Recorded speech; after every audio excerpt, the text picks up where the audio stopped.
Long ago, in a time when the heavens whispered secrets to the earth, there was a young wanderer named Kenji.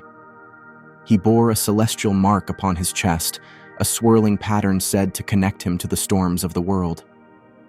The elders of his village called him gifted, but Kenji saw it as a curse.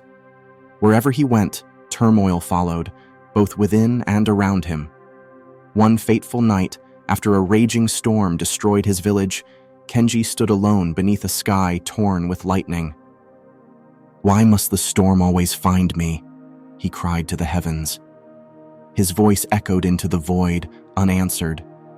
He resolved to journey to the Whispering Mountains, where legends spoke of the eternal mirror, a relic said to reveal the truth of one's soul. Perhaps there he could silence the chaos within. Kenji's path was fraught with trials. The Whispering Mountains loomed, their cliffs etched with ancient runes. As he climbed, the winds howled secrets into his ears, fragments of his deepest fears and regrets. "You will fail," they hissed. "The storm is who you are." Beyond the mountains stretched the endless sands, a barren expanse where mirages shimmered like fragile memories. He saw visions of his lost village, his family, his younger self laughing freely before the storm became his shadow. Each mirage tempted him to stop, to turn back, but Kenji pressed on, clutching his mark as if it might anchor him. After weeks of solitude and struggle, Kenji arrived at the chamber of the eternal mirror, hidden within a hollowed mountain peak.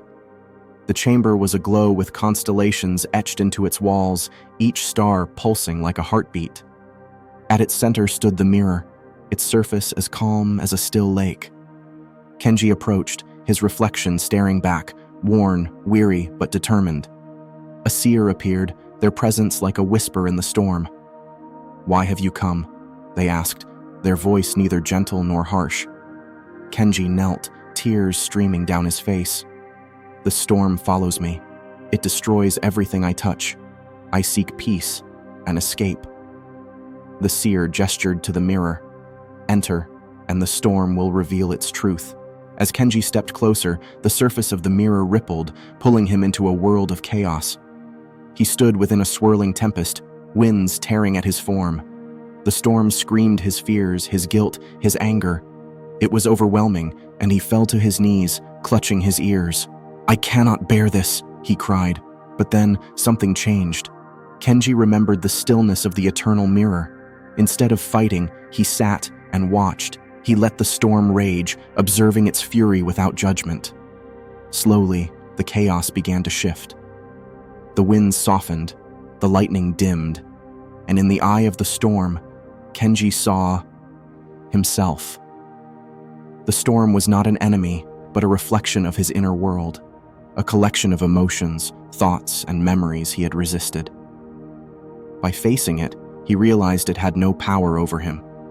When the storm cleared, Kenji found himself back in the chamber.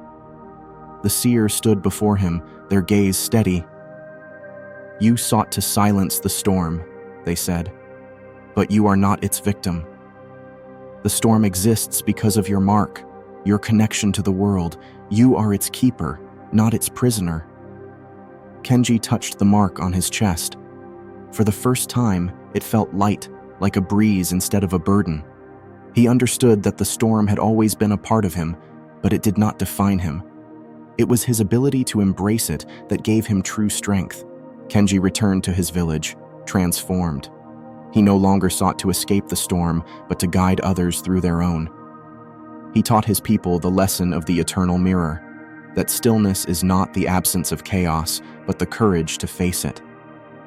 The celestial mark remained on his chest, not as a curse, but as a symbol of his journey.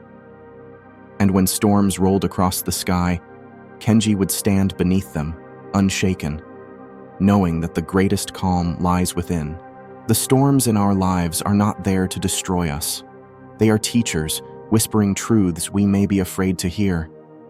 When we stop resisting and start observing, we uncover a strength that transforms chaos into clarity.